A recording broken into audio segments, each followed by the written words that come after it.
And you may not have thought about this, but the bitter cold is putting a strain on animal care services in Indianapolis. Just moments ago, we learned that IMPD has issued a summons for a woman's arrest for animal neglect.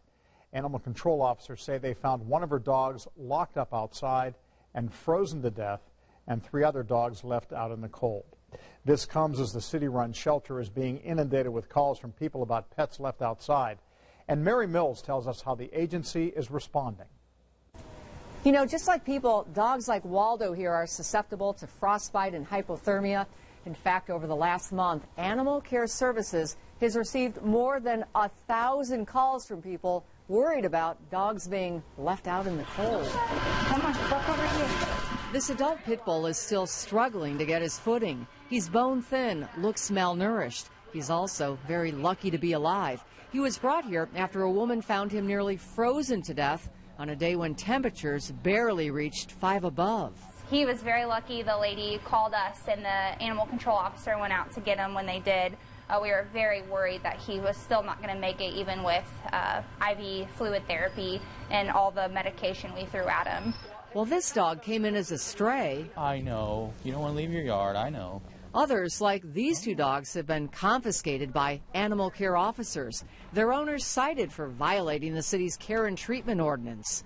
It says when temperatures drop below 20 degrees, dogs like these must be brought inside a temperature-controlled building with access to fresh water.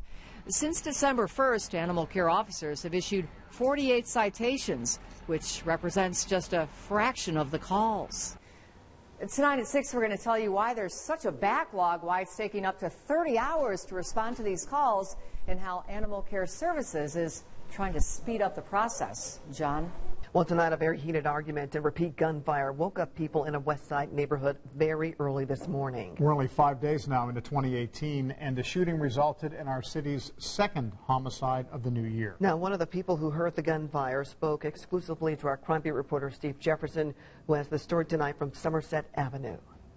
The 2nd homicide of this new year happened a few feet behind me here on Somerset Avenue, with people here hearing the gunfire and hoping for a more peaceful new year. It's crazy. It's scary. During one of the scariest nights of her life, Teresa Miller woke up to arguing, followed by gunfire. She's lived on Somerset Avenue near 16th and 10th for 14 years.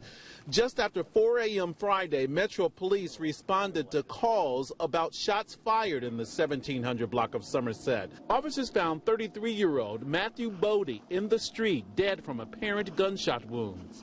Crime lab workers put down more than a dozen evidence markers where police reportedly found shell casings from 2 different weapons. So I came out here to see if there was maybe something I could do for him. And I seen the blood, and you could tell that he was gone. Heartbreaking. Very heartbreaking. I've got 2 grandkids that live with me. And this is just way too close to home. Way too close to home. Miller hopes whoever is responsible for Bodie's death is held accountable, especially since it happened right outside her home. If you have any information about what happened here on Somerset Avenue, call Crime Stoppers. The telephone number is 317-262-TIPS. On the Crime Beat, I'm Steve Jefferson. He has been captured on security cameras but has eluded Hendricks County Sheriff's deputies. As Rich Van Wyk tells us, detectives think they have a lead on the thief breaking into cars and getting away with at least 4 guns so far. Unafraid of bright security lights and security cameras, a thief has been stalking 3 Hendricks County neighborhoods since New Year's Eve. He broke into this truck and several other vehicles. He's stolen at least 1 gun, possibly several others.